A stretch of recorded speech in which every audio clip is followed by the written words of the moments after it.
អូនច្រៀងរៀបរាប់សេចក្តីរាយរាប់ថាស្រីពិសីស្មងនឹងស្នេហ៍ណាស់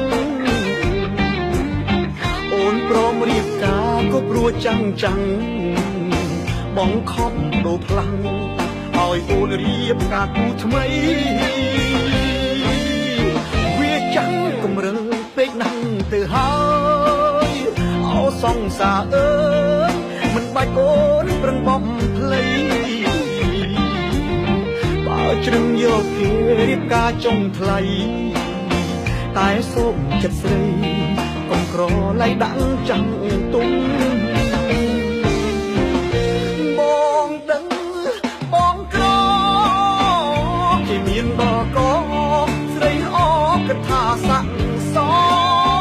មយកលេងផ្ដេសផ្ដាំចោលដាក់ចាស់ទុំហើយថែមចោលព្រំលីខិត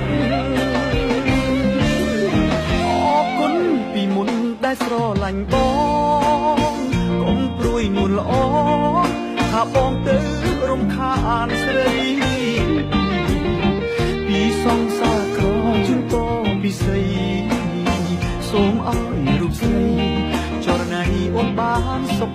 ខា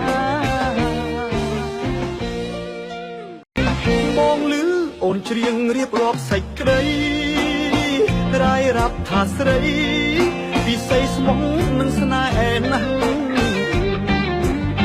អូនព្រមរៀបការក៏ព្រោះចាំងចាំងបងខំដូរខ្លាំងឲ្យអូនរៀបការគូថ្មីវាចាំងគំរឹងពេកណាស់ទៅហើ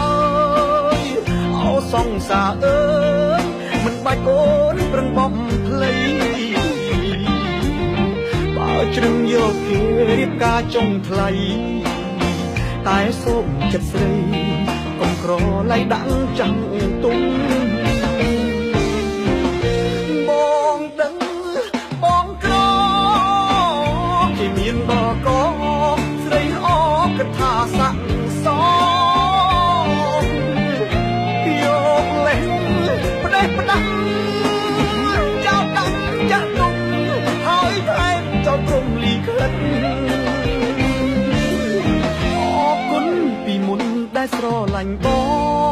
ងកុំព្រួយនួនល្អថាបងទៅរំខានស្រីពីសងសាក្រជូនតពិសីសូមឲ្យរូបស្រីចរណៃអូនបានសុខ